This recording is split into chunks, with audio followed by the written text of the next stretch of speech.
She was the last girl of a family bound by its own blood for 7 generations. Every branch of her family tree curled back into itself until no name in the ledger stood apart. Birth after birth, recorded in the same cramped handwriting, each child carrying the same face as the one before. By the time she was grown, no outsider had crossed their threshold in decades. Then, one season, the records stop. No marriage, no burial, no sale of land, just her name, and a dash where her kin should have been. How can a family vanish without leaving, and why does the house still stand untouched? Before we go further, I want to know, where are you listening from right now, and what time is it where you are? Share your town name and the current time in the comments below. And while you are here, subscribe to X Archives so these records, sealed, misplaced, and almost forgotten, can be opened again. Because what you are about to hear is not rumor or speculation, but a matter hidden in plain sight for decades. In the spring of 1972, a county survey team was sent to chart the northernmost property lines before the old deeds lapsed. The maps they carried showed only ridges, switchback trails, and a scattering of hunting cabins. Yet one unmarked path drew them upward through thinning trees until the forest floor gave way to stone and frost-heaved roots. At the crest, a wire fence sagged inward as though it had been leaned on for years. Beyond it stood a 2-story house, its clapboards weathered to a pale grey that matched the sky. The front steps tilted, the porch rail broken at one end, but there was no sign of intrusion or neglect beyond what decades of isolation would allow. No smoke rose from the chimney, and no sound carried from the yard. Only when they reached the gate did they see her, seated at the far end of the porch, motionless, hands folded on her lap. Her clothing was dark and plain, the fabric worn smooth at the elbows. The brim of her hat shaded her eyes, but not enough to hide the fact that she was watching them approach without any sign of surprise. Later, one man would say it seemed less like they had found her, and more like she had been waiting for them. When they introduced themselves and named the county office, she gave a slow nod and stood. Her movement was deliberate, almost measured against some inner metronome. She neither smiled nor frowned, but there was a fixed composure in her expression, as if the act of being seen again required effort. They asked her name for their records. She spoke it quietly, each syllable distinct, and one of the men wrote it down. It matched a surname they had passed only minutes before, etched into nearly every headstone in the small fenced cemetery below the ridge. From that moment, the air seemed to thin. The yard was overgrown in places, yet the stone path to the porch had been kept swept clear. No domestic sound accompanied their arrival, no movement of curtains, no call from within. She answered their first questions with brief, factual replies. The house had been hers for as long as she could recall. There were no other occupants, and she had no need for county services. The details stopped there. One of the men noted her hands, pale, with a faint dusting of soil under the nails, as if she had been working in the garden despite the season. Another noticed her gaze flicking toward the yard's far edge, where a narrow track disappeared into the trees. There was no sign of recent use, but the line it cut was too straight to be an animal path. The interview was meant to last 10 minutes. It stretched past 30, without yielding more than a handful of usable notes. The woman seemed patient enough, but her silences grew longer as the questions circled back on themselves. When they finally folded their papers and made ready to leave, she stepped toward the porch's shaded corner, resting one hand on the frame of the closed door that stood there. She didn't open it, but her knuckles whitened against the wood. Later, they would struggle to explain why they had felt an almost physical barrier between themselves and that part of the porch. None of them recalled her telling them not to approach, but they each remembered that their feet stopped short. As they turned to go, she remained by the doorframe, her eyes no longer on them, but on whatever was beyond that door. It was only after they descended the ridge that one man realized she had never once looked toward the path they had arrived on, only toward that door, as if something behind it had been listening all along. They approached the porch with measured steps, careful not to splinter the weather-softened boards beneath them. She remained where she was, seated in a narrow wooden chair, worn pale at the arms, the curve of her spine held straight as if by habit rather than comfort. The questions began without preamble. Property boundaries, length of residence, number of occupants, the language of forms and files, not conversation. Her answers were correct enough to satisfy a ledger, but offered nothing more. She would name the season the roof was last repaired, but not who had done the work. She would state how many rooms the house contained, but her gaze would slide toward the one door shadowed in the porch's far corner. It was painted the same color as the wall, though darker now where the wood had absorbed years of damp. One of the men, noting her glance, shifted his stance and stepped as if to measure the porch's depth. The change in her posture was immediate. She did not rise, but a subtle lean forward placed her between him and the door. Her weight settled onto the balls of her feet, her hand resting lightly on the arm of the chair as though to anchor herself. The movement was unspoken refusal, yet none of them could recall her uttering a word. The survey notes from that day remark on the stillness of the air. Though the ridge was exposed on 3 sides, no wind reached the porch. Insects that had buzzed at their approach fell silent. The man who had stepped toward the door felt the hair on his forearms lift, not from temperature, but from some low and steady awareness that he was standing in a place he was not meant to cross. Her gaze returned to the group only when they stepped back. The questions resumed. The source of her water, the number of acres under her use, but each answer was shorter than the last. At one point, she seemed to lose interest entirely, her eyes resting not on the men, but on the boards at her feet, where a faint groove ran the length of the porch parallel to the house. The wood there had been worn smooth, as if by the slow, repeated passage of a heavy object. When they inquired about the building's age, she recited a year 2 generations past, and for the first time her voice caught. The pause was brief, but one of the men noticed the faint movement of her jaw, as though she had ground her teeth before continuing. He marked it in his margin without knowing why. It was near the end of the interview when she rose, moving with deliberate care. She stepped into the narrow strip of shade beside the closed door, and there, resting on a low shelf affixed to the wall, lay a bundle of folded cloth bound with twine. Her hand brushed it lightly as she passed, and though it seemed incidental, all 3 men later recalled it as deliberate, the way one might reassure themselves of the weight of something kept in place. No invitation to enter the house was offered. The questions tapered to silence. She remained by the doorframe, one hand resting flat against the wood, the other hidden behind her skirt.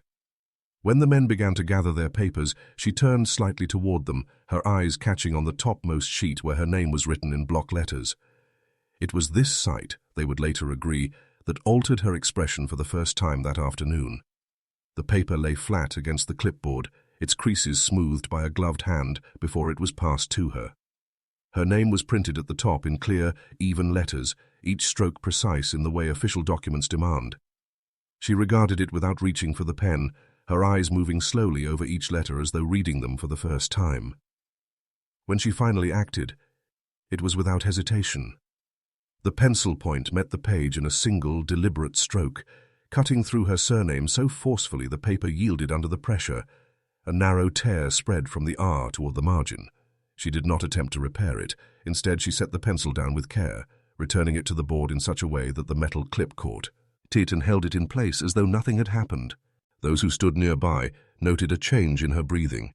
Not heavier, but altered in its rhythm, the way a clock will still mark time even when its pendulum begins to falter.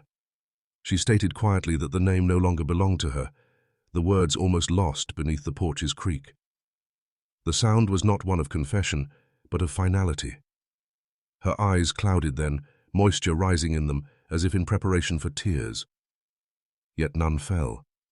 The expression held as though the impulse had been halted midway, suspended between release and restraint. That stillness seemed heavier than the act itself, and none among them could say why. One man wrote a note in the margin of his form, not about her refusal, but about the way her thumb traced the edge of the paper before pushing it back toward him. It was a motion both intimate and dismissive, as though she had touched something long buried and decided it could remain so. The wind shifted briefly, carrying with it the faint scent of soil after rain. But there had been no rain for days. She did not acknowledge it, only moved her chair a fraction toward the shadowed door. Her gaze returned there, and the surveyors found themselves following it, though the closed wood revealed nothing. In that moment, the question of property boundaries and legal names seemed distant. What remained immediate was the unshakable impression that her rejection of the name was less about herself and more about whatever, or whoever, might still claim it. The surname carved into the cemetery stones below the ridge was the same as hers, repeated without variation across decades. The paper before them had linked her to it. She had severed the link in a single motion. The clipboard was tucked away, but the altered page, with its torn surface and dark graphite scar, would later be copied into the survey file. The official record would show a refusal to verify identity, but it could not capture the sense of containment that had filled the porch, as though the air itself had been narrowed into the space between her and that door. They asked no more about the name. Instead, the questions turned to the land, its size, its history, its current use. She gave no figures, only the assertion that it belonged to itself. There was no smile, no emphasis, just a calm certainty that left no room for dispute.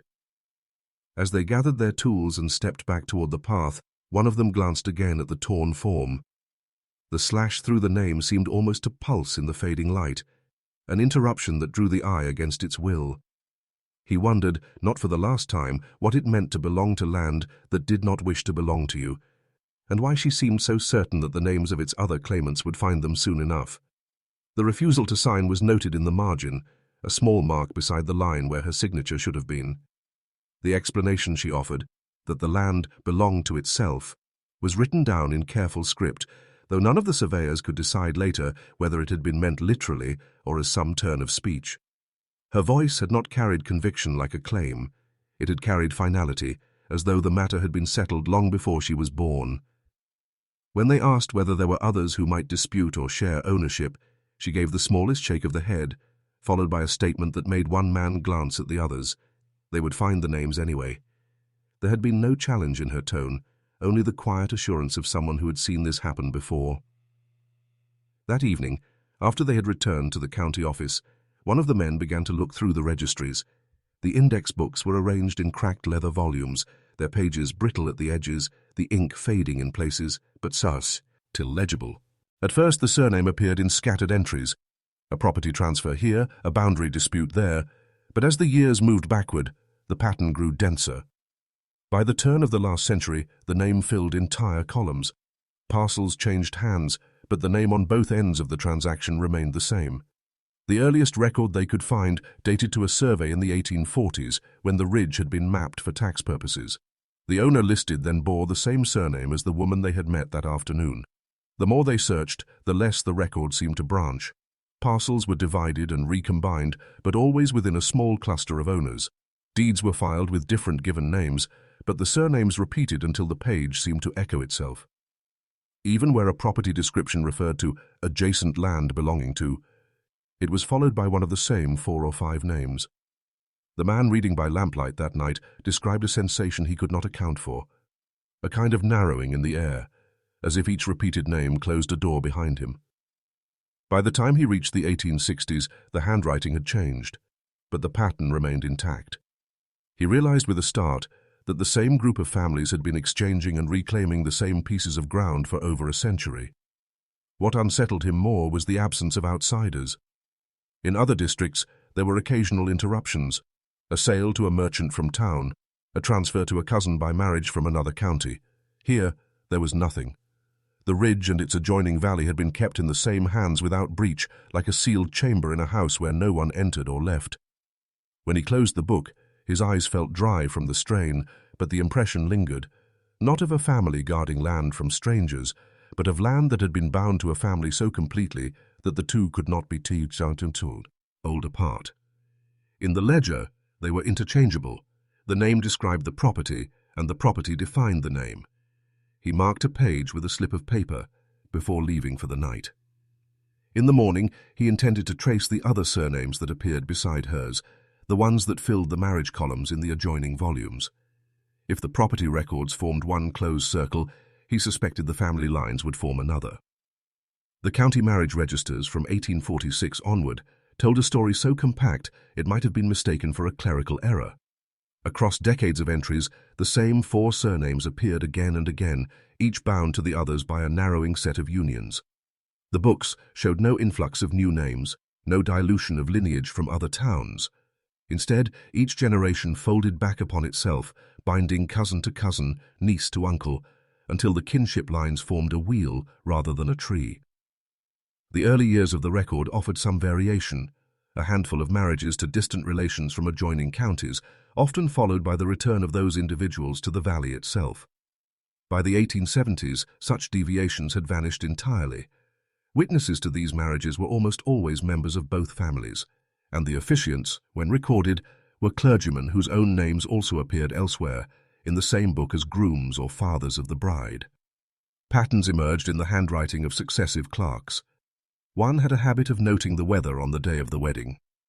Another occasionally listed the relationship between the couple, though these annotations grew rarer as the degrees of relation grew closer. The final clerk to keep the register before the decline wrote without flourish, his ink dark and spare, the names laid out like repeating stencils. By the third generation, the surnames had become so interwoven that the register's pages read like a rotation of the same handful of letters. The kinship diagrams assembled by the county archivist decades later would confirm the suspicion. There was no branch of the family that did not connect, by blood, to every other. The last recorded marriage in the valley occurred in the spring of 1933.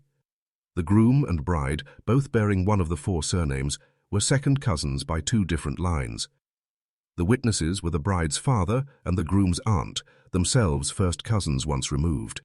The entry contains no special note, no sign that the clerk recognized it as the final addition to a cycle that had persisted for nearly 90 years. What happened after that is less clear. The absence of further entries does not indicate a sudden dispersal, for census rolls in the decades following still list households in the valley with the same four surnames, often side by side on the enumerator's page. Birth records continued, but without corresponding marriages, suggesting unions unrecorded or never formalized. Later accounts from county workers suggest a reluctance among the valley's residents to speak of family origins. Questions about ancestry were met with silence or the assertion that it was all the same now. In some households, photographs had been turned to face the wall or stored in drawers without frames. It was as though the evidence of who was who and how they were connected no longer served any purpose. By the mid-20th century, those four names had become more than identifiers. They were markers of a closed circle, the edges of which no one inside seemed willing to cross. When the surveyor traced the land parcels in the county's property ledgers, he found those same names fixed to nearly every lot in the valley, as though the soil itself recognized no other claim. Yet the most striking proof of the circle's completeness was not in the registers or the deeds, but in the faces preserved elsewhere. In the courthouse, faces that, separated by decades, could have been mistaken for the same person captured again and again. The courthouse archives held a narrow drawer in the rear of the records room, its metal warped so that it had to be pulled with both hands. Inside were envelopes marked by year, each containing a stack of photographs mounted on cardstock. They had been taken for a variety of purposes: property appraisals, school rosters, the occasional county fair, yet within a few minutes of sorting through them, a single pattern became impossible to ignore. Faces emerged in pairs and triplets, separated by decades, but matched in form. Narrow-set eyes beneath a brow that sloped gently forward, a high and smooth forehead unbroken by lines, and a mouth whose corners turned down slightly, even when at rest. The likeness was not that of siblings captured at the same moment in time, but of individuals born generations apart who might have been mistaken for the same person, photographed again under different weather and clothing. In one image from 1894, a young man stood beside a split-rail fence, the left shoulder of his coat darker from rain. In another, dated nearly 40 years later, a boy of perhaps 12 stared into the same type of lens. His posture and expression a mirror of the man's, down to the faint asymmetry in the way one eyelid rested lower than the other. The archivist who had arranged the photographs in chronological order had left no notation of this resemblance, but the visual echo persisted, as if it could not be erased even by time. Group portraits provided no relief from the repetition. Wedding photographs with their carefully posed lines of family members revealed identical profiles arranged on both sides of the aisle. In class photos, children who were meant to be unrelated save for their enrollment sat shoulder to shoulder with matching jawlines and the same slight tilt to the head. The impression was not of variety within kinship, but of a single template impressed upon each new generation. One photograph in particular seemed to anchor the pattern. It showed a family of 6 in front of a clapboard house, the mother seated with 2 small children in her lap, the father and older son standing behind. Every face, from the youngest child to the oldest adult, carried the same narrow eyes and faint downturn of the mouth. The caption on the back listed only the year and one of the 4 surnames known from the marriage records. The more these images were examined, the more difficult it became to place them in sequence. Hairstyles and clothing offered hints, but the faces themselves resisted the passage of time, blurring the boundaries between generations. The effect was not merely physical resemblance, but a kind of visual inheritance, as if features themselves had been passed down intact while other traits shifted or disappeared. In the courthouse light, with its uneven flicker and dust-speckled beams, the repetition took on a quality both orderly and disquieting. The eye searched for differences, a scar, a crooked tooth, a mark of age, and found them, but they never seemed enough to dispel the greater sameness. It was as though these faces belonged less to individuals than to the valley itself, emerging again and again in whatever form the years required. The photographs were returned to their envelopes and the drawer pushed shut, though not without resistance. It was only later, in a separate collection of documents, that the reason for the sameness would appear in written form, a description, recorded by an outsider, of what it was like to stand before a room full of those who bore it. The letter was written in the autumn of 1911, its pages thin and creased at the folds where they had been handled too often. It came from a schoolteacher employed on a 6-month rotation, sent to remote districts where a permanent appointment had never been maintained. Her handwriting was even and compact, the sort of measured script that made the contents sound almost official, even when describing matters of feeling. She began by noting the isolation of the valley and the irregular attendance of her pupils, many of whom walked long distances on paths that flooded after rain. The children were quiet, she wrote, not with the shyness of youth, but with a deliberate restraint. They spoke to one another in tones so low she often had to lean forward to catch the words. When she addressed the class, their replies came as one voice, pitched barely above a whisper. It was their appearance, however, that compelled her to write beyond the requirements of her assignment. She described a likeness so strong that, had she been told they were all brothers and sisters, she would not have doubted it. This was not the passing resemblance of shared complexion or hair color, but a near replication of features, narrow-set eyes, a long straight nose, a jaw that angled inward before meeting the chin. Even in the smallest children, the structure was fully present, as if it had arrived complete rather than grown into. She noted an incident in which she had mistaken one child for another, sending the same pupil twice to carry a note to the adjoining farm. It was only later, when counting the afternoon's attendance, that she realized both children had been present in the room the entire time. The error unsettled her in a way she could not entirely name. Her letter mentioned, too, the stillness of the schoolhouse on certain days.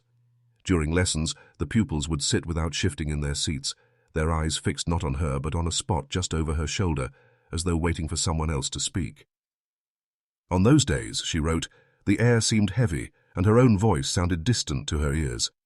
She did not speculate on causes, but in a later paragraph, she recalled being invited to a pupil's home for the midday meal. The house, she said, was larger than expected, with 2 stories and a wide front porch. She remembered that several doors along the upstairs hallway had been closed, the paint over their hinges smooth and unbroken. She had thought it unusual, but did not ask. The family led her instead to the kitchen, where the meal was served without conversation, the clink of cutlery on plates the only sound. The final lines of the letter contained a small confession. She admitted that, after the meal, she had felt a strong desire to leave the house, though no one had been unkind to her. There had been, she wrote, a sense that the closed rooms above them were not merely unused, but preserved, and that she was sitting directly beneath them. The woman on the ridge would have been a child in that schoolhouse 2 generations later, her own features bearing the same alignment the teacher had described. By then the house in question had aged but not changed, and the rooms upstairs remained as they had been, sealed in place, their purpose unspoken. Visitors who had been inside the ridge house in earlier years described a layout that seemed ordinary until one reached the upper floor. There, in a narrow hallway lit only by a small window at its far end, several of the doors stood closed. At first glance, they might have seemed merely unused, but closer inspection revealed that the hinges and locks had been painted over many times. The paint formed a hard seam between wood and metal, sealing the fixtures in place. No keys were ever seen on the property, even in the kitchen, where a small board was kept for hanging the few keys in use, to the back shed, the pantry, the front gate. There was no sign of any that might fit those upstairs locks. Those who asked about them recalled receiving the same answer. They were no longer needed. The explanation was offered without irritation, but also without invitation to question further. One man who had been there as a boy said that the doors had not been merely shut, but pressed tight in their frames, the kind of closure that made the wood swell and resist even a testing knock. He remembered pausing in front of one, ear to the panel, and hearing nothing. No shifting of boards, no faint stir of movement within. Only the peculiar muffled quality of air on the other side, as if the room had been wrapped in cloth. A house painter hired decades earlier to refresh the upstairs hall claimed the work stopped short of those thresholds. The woman of the house had stood nearby as he rolled a fresh coat on the visible wall, but made no move to open any of the closed rooms. When he asked whether he should paint the doors themselves, she replied that they had been painted enough. He noticed then that the layers beneath his brush had already begun to craze and crack, like old varnish over something that could not breathe. Even the floorboards near those rooms seemed different. Dust gathered there more heavily than in the rest of the hallway, as though no footfall disturbed it. In the winter months, a faint draught would leak from under one door. Not the clean chill of outdoor air, but a still, dry current that carried no scent at all. It was the sort of air one might find in a sealed chest or a long-forgotten attic, except here there was no upward drift, no outlet, no record survives of what those rooms contained when they were last in use. The few living who had known the house in its earlier decades claimed the family made no mention of them, not even in passing. To speak of them, it seemed, would be to give them purpose again. Over time, their existence became part of the house's shape, an architecture of omission where certain spaces were acknowledged only by the way people moved to avoid them. In the years after the last marriage in the valley, more of the family's life contracted into the rooms still open, until whole sections of the house went unused.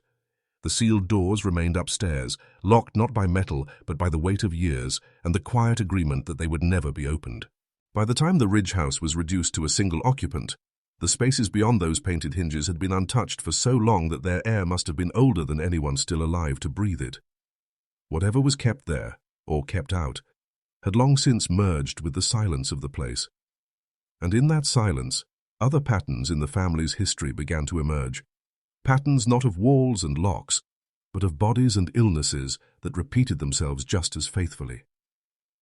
The death certificates from the Ridge, stacked in the county archive in brittle folders, told a narrow range of stories. Most were signed in the same spare handwriting, a physician's name scrawled beneath causes that repeated with the regularity of a refrain. Respiratory collapse, congenital malformation, complications in childbirth. The intervals between them varied, but the language rarely did.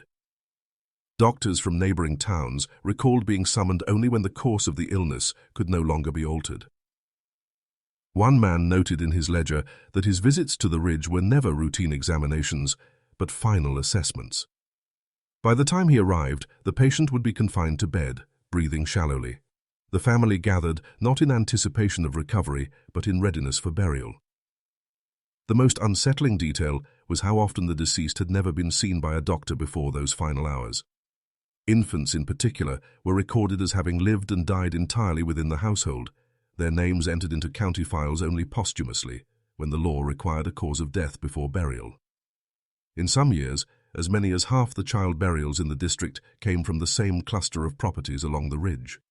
Accounts from the rare outsiders who entered the home during illness described rooms thick with still air, curtains drawn even in daylight, and an absence of the usual implements of bury. There were no medicine bottles on the tables, no fresh linens airing on the line outside. Instead, the patient's bed would be flanked by family members seated in silence, their eyes fixed not on the person in the bed, but on some middle distance, as if holding a vigil for something unseen. A midwife who attended a birth there in the late 1930s said she had been called too late to prevent the outcome. The infant, she wrote, showed signs of a defect she had only read about, the kind that limited survival to days at most. What troubled her more than the child's frailty was the family's reaction. Not grief in its raw form, but a kind of composed familiarity, as though the event was one in a long sequence they had learned to accept without surprise. Even when the cause was not congenital, the pattern of delay remained. A neighbor recounted being asked to ride into town for a doctor, only to be told upon his return that it was no longer necessary. The phrasing, he said, had been without bitterness or relief, simply a statement of fact. Some of the certificates bore an additional note in the margin: body not viewed. This meant that the physician had signed off without personally examining the deceased, relying instead on the family's account. Such omissions, though permissible in isolated districts, left the official record fragile, prone to omission and to silence. Over time, the ridge seemed to retreat further from the reach of formal medicine. Fewer calls were made to the county's physicians, and those that were came in clusters, often during the colder months when illness travelled easily through close quarters. The concentration of deaths in certain winters left gaps in the family's census entries. Whole lines struck away in a single season. One such winter would become more than an administrative footnote. In 1954, the ridge lost 3 of its own within the space of 5 weeks. The certificates list the causes as pneumonia, complications of labor, and heart failure, but those who buried them remembered other details. The rapid succession of funerals, the windows upstairs covered from the inside, and the fact that after the last burial, the surviving members all moved into the same house. In the first weeks of 1954, the ridge endured a sequence of losses that would alter the course of its remaining years. 3 burials took place within 5 weeks, each attended by the same small circle of relatives, each coffin lowered into the same plot of ground that had already accepted so many of their name. The order was recorded: pneumonia in January, complications in childbirth in February, heart failure in early March. But the sequence seemed less important to those who remained than the simple fact of the reduction. Neighbors observed the funerals from a distance. The rites were brief, the hymns sung in low, steady tones.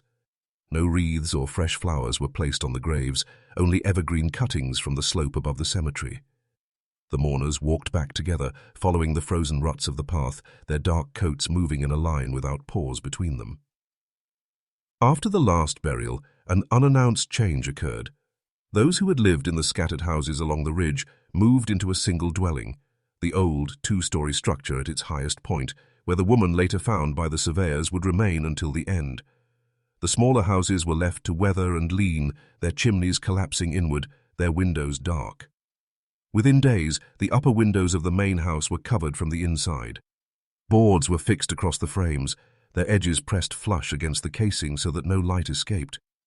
From the yard, the boards appeared new, their pale grain or against the older clapboards, but by spring they had darkened in the weather until they seemed part of the original design. No one could say with certainty why this was done. Some speculated it was to retain heat through the worst of the winter. Others whispered that certain rooms were no longer to be used. The act itself was not remarkable in isolation, but the swiftness with which it followed the deaths gave it a finality that could not be overlooked. A postman delivering to the ridge that March reported finding the yard empty, the snow unbroken except for a narrow track between the front steps and the well. The sound from inside the house, if there was one, did not carry beyond the door. He remarked later that even in deep winter, most homes on his route smelled faintly of cooking or wood smoke, but here there had been only the still, neutral air that precedes a storm. As spring came, no effort was made to reopen the other houses. Their doors remained latched, their roofs shedding shingles into the grass. The ridge's remaining life contracted inward, folded into the confines of the single house with its boarded windows and unlit rooms. From that point forward, all comings and goings began at its front steps. The following summer, the faces seen in the yard were fewer still. Those who had watched from a distance noted that none were strangers, and none were new. It was as if the ridge had sealed itself, the same way its upper rooms had, holding inside only what had already been there. In the years that followed, a few younger men would leave for work in the mining towns beyond the valley, but their departures never lasted. Each would return within the year, altered in ways that were difficult to measure but impossible to miss. And when they came back, They came alone. In the years following the winter of 3 funerals, the ridge seemed to breathe less with each piocheuse, assing season. The men who were young enough to work beyond its borders began to leave, one at a time, for the mining towns that lay beyond the valley. They left without ceremony, carrying small satchels, following the rail lines down through the fog. Those who watched their departures imagined they would not return, but every one of them did. Within a year, each man was back on the ridge, walking the narrow road that led to the house with its boarded windows. They returned alone, without wives, without children, and without explanation. The physical changes were visible: a narrowing of the face, a slump in the shoulder, a limp that had not been there before. Their voices, when heard at all, carried a deliberate quietness, as if each word were weighed before it left their mouth. Neighbors in the valley recalled that these men no longer sought work outside, nor did they spend time in the remaining public spaces. Instead, they seemed to fold themselves into the interior of the house, emerging only for necessary tasks. In the rare moments they were seen together, their movements were coordinated, but without the easy familiarity of brothers. It was as if they had learned to occupy the same space without ever touching the same air. Those who had known them as boys spoke of a change that could not be measured in posture or expression. One farmer described it as the absence of something, the absence of any forward motion in their gaze. They seemed, he said, to be looking not at the person before them, but at a fixed point just beyond. Speculation was inevitable. Some suggested that the mines had broken their health, that they returned home to be nursed through injuries too severe for strangers to tend. Others whispered of debts or of trouble with the law. But none of these explanations accounted for the fact that not one of them brought a wife or spoke of anyone they had met away from the ridge. One summer evening, during a period of unusual heat, a miner who had worked alongside 2 of the ridge men was overheard telling a shopkeeper, that neither had seemed to belong underground. They had worked mechanically, without curiosity, and on more than one occasion had abandoned their tools in the middle of a shift to stand in complete stillness, as though waiting for a sound only they could hear. The man said he had never seen such stillness in living people before, and he hoped never to again. By the end of the decade, the pattern was complete. No one left the ridge without returning. Those who had once left now rarely set foot beyond its boundary, as though the air outside it was not fit for them. The house absorbed them in silence, its upper windows still boarded, its lower rooms lit only in the briefest stretches of daylight. On paper, the population of the ridge seemed stable, but in truth it was contracting in a way that census numbers could not measure. Soon, when the county rolls were updated, there would be a single name attached to the property, a name without household members listed beside it. The others, in the eyes of the record, would not exist at all. And yet, a visitor who approached the ridge in those years might have noticed more than one shadow moving in the upper rooms, shadows that should not have been there. By the time the county census was taken in the mid-1960s, only one name remained beside the ridge property entry. The column for household members, once cluttered with lines and initials, carried a single dash. Clerks would later remark on how stark the entry looked against the crowded lists of neighboring farms. It gave the impression not of a family reduced, but of a dwelling that had hollowed itself out from within. Those who managed the census claimed there had been no formal removals, no deaths officially recorded for the missing. In administrative terms, they had slipped from record without passage, no forwarding addresses, no burial notices, no transfer of property beyond her possession. For all intents, it was as though the other names had never been there. Travelers who passed the ridge during that decade sometimes noted the faint suggestion of movement at upper windows, even the boarded ones. A slow shifting of shadow as though someone was standing just behind the wood. Others swore they had heard the creak of floorboards in the night, the rhythm too deliberate for an empty home. Yet when the census enumerator visited each spring, only the woman appeared at the door, answering questions with the precision of someone rehearsed. The absence of the others was most sharply felt in the surrounding community. For decades, the ridge had supplied laborers, seasonal hands, and on rare occasions, a bride or groom to nearby families. That flow had stopped completely. No letters arrived from distant towns, no distant relatives came to visit. If anyone sought to ask after the missing, the answers were evasive, framed in past tense but without finality. By then, the woman had taken to keeping the lower rooms shuttered during daylight, leaving the yard overgrown to the point where the path to the front steps was little more than a faint depression in the grass. Even the well had gone unused, its bucket left at an angle, rope stiff with mildew. An entry in the county health ledger, dated 3 years after the census listing, noted a curious detail. Food purchases from the store at the base of the ridge had not diminished, despite the recorded single occupancy. This suggested either waste, storage far beyond reasonable need, or consumption by those not accounted for. The ledger did not speculate, but the implication lingered in the margins of those who read it. By the decade's end, a quiet understanding had formed among the locals. The census entry would remain unchanged, and no one would press further into what the dash in the register truly meant.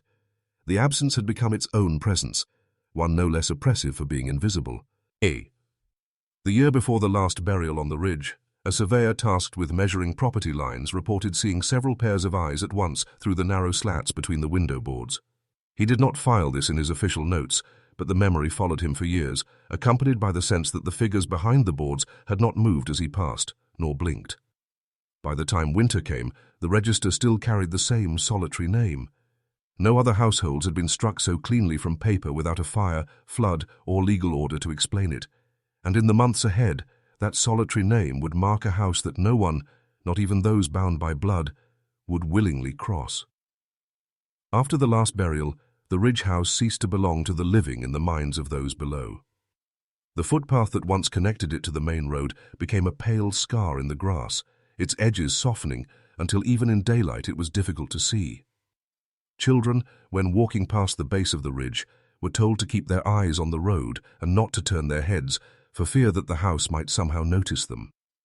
Hunters who had once crossed the property freely now diverted their routes, circling wide, even when deer tracks led directly across the yard. The woman was still seen on occasion, standing motionless on the porch at dawn. In those rare sightings, she seemed to be watching not the fields or the woods, but the air itself, eyes level, unmoving, as though measuring something invisible between her and the horizon. Neighbors spoke of this with the hushed certainty of those describing an illness they could not name. Her stillness had the quality of someone listening for a sound only she could hear. No one could recall the last time she was seen beyond the boundary of the ridge. Supplies appeared to be brought to her by no one. Smoke rose from the chimney without witness to the fire being fed. In winter, the snow on her porch remained undisturbed save for a narrow repeating pattern of prints that began at the door and stopped short at the edge, never crossing onto the steps. The prints, some claimed, were bare. Later accounts from a postal carrier assigned the route in those years describe an unease that deepened with each visit. Letters addressed to other members of the household were returned unopened, though no death notices or change of address forms had been filed. Packages, when left at the threshold, were taken inside only when the carrier was well out of sight, and sometimes not until nightfall. It was in the third winter after the last funeral that the boards went up over the downstairs windows, matching those that had long covered the upper rooms. By spring, the house appeared blind, its sightlines closed to the world. Those who dared approach within view of it described a feeling not of being watched, but of being weighed. One autumn evening, a man cutting through the woods claimed he had seen a light moving slowly from room to room inside, though the boards should have made this impossible. He did not return by that route. Others, who braved the ridgeline for trapping, swore they had heard movement within the walls, scraping as though furniture was being dragged, followed by the muffled sound of something heavy striking the floor. When they told it later, they did so reluctantly, as if speaking of it aloud might draw the place's attention. For nearly 2 decades, no living soul crossed the porch except her. Yet, in the years just before the end, a change was noticed from the valley. The boards over one upper window had been pried away from inside, leaving a gap the width of a hand. Through it, on overcast days, a pale shape could be glimpsed, too high to be furniture, too still to be a curtain. It was in that same year that the county registrar prepared a new ledger for the upcoming census, a book whose pages would eventually hold a final line unlike any that had come before. And when that line was written, it would close the family's presence on the ridge with the same abruptness with which it had once begun. In the winter of 1978, the county clerk turned a fresh page in the registry and wrote a single unbroken line. her name, her age, the word unmarried. The column for next of kin was left bare, a narrow dash in place of any relation. It was the first and last time the family name appeared alone in that book, unpaired, untethered to another. The page itself seemed to sag under the weight of it, as though the absence was heavier than the entries surrounding it. The notification of her death had come not from a physician, but from the sheriff's deputy sent to confirm what the postman already suspected. Mail had gathered in the wooden box at the road until snow half buried it. No smoke rose from the chimney. The door, when forced, yielded without resistance, and the air inside was colder than outside. She had been found in the narrow hallway between the parlour and the kitchen, as if she had been on her way to some small, final task.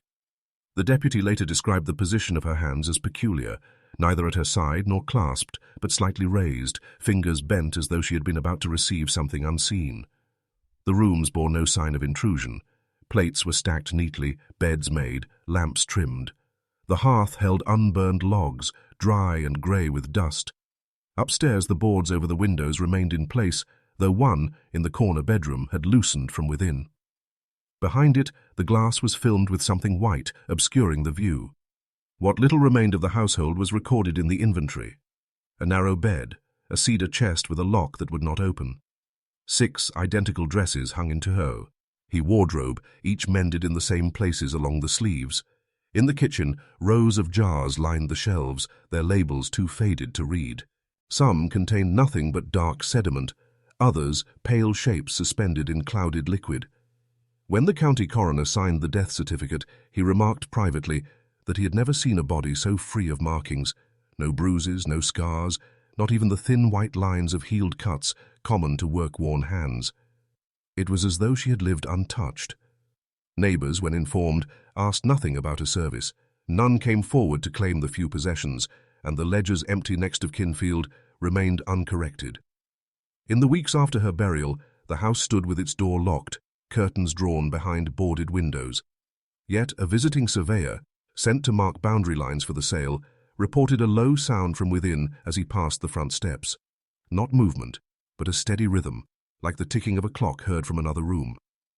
The boards on the porch had held the frost without footprints for months, yet by spring a pattern appeared, small arcs in the frost, curving toward the door and vanishing against it.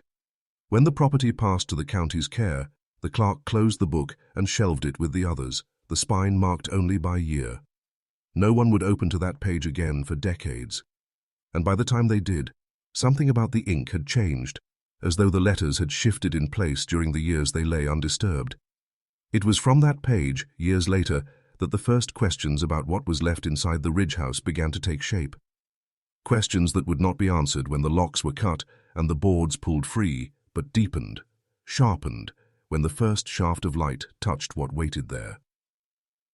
When the final papers were signed, the Ridge house passed into the hands of an owner who never came. Boards were nailed over every window and door, their edges sealed with a tar that hardened in the cold.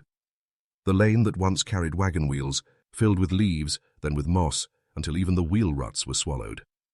The family cemetery, a dozen stones leaning in the slope behind the house, vanished beneath briars so dense they could cut through gloves. In the years that followed, the path up to the ridge ceased to appear on local maps. Surveyors who tried to mark the boundaries found their measurements skewed by degrees they could not account for, compasses trembling in their hands as though the needles refused to settle. Hunters, passing at a distance, spoke of hearing something like a door closing far away, though no one had gone up to make it so.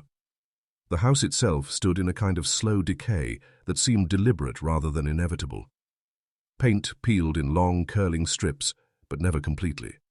The boards on the windows warped just enough to leave thin gaps, too narrow to see through, yet wide enough to let something of the inside breathe out into the air. Those who came close enough to smell it described a faint, metallic sweetness, as if rainwater had pooled in rusted tin and been left to evaporate. In the county's records, the land changed hands 3 times on paper, but no sale was ever followed by a visit.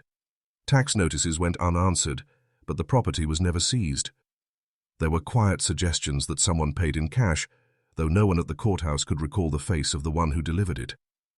The clerk who kept the earliest of these receipts left a note in her own hand, remarking only that the bills were too new for their year. Once, a pair of boys from the next valley tried to reach the ridge by cutting through the forest. They returned before dusk, pale and wordless. One refused to speak for the rest of the week. The other told a single story to his grandmother before falling silent again. He claimed that as they neared the tree line, they saw the house with its boards intact, except for one second-story window where a figure stood, not moving, its head bent at an unnatural angle as if listening for something below. The last recorded entry about the property in county files was dated in the early spring. A state inspector, traveling through for unrelated work, stopped to note the structure as abandoned. His description was ordinary until the final line, where he wrote that the boards over the front door appeared to have been removed from the inside, then replaced in the exact same nail holes. He did not speculate on how this could be done without leaving a single split in the wood. With each passing year, the family's name existed only in older handwriting, on the inside cover of a Bible kept in the courthouse vault, in a ledger whose ink faded to brown loops, and on stones no one had seen in decades. No one in the county could say the name aloud without a moment's hesitation, as if uncertain of its correct shape in the mouth. The house remains there still, invisible from the road, but not from memory. And in certain weather, when the fog settles in the hollow, the ridge can be seen for a moment as it once was, roof intact, windows unboarded, a thin wisp of smoke rising from the chimney, before the fog closes again, hiding what should no longer be there. It was on one such morning, many years later, that someone finally returned to cut the boards away, and what they found inside would not leave with them.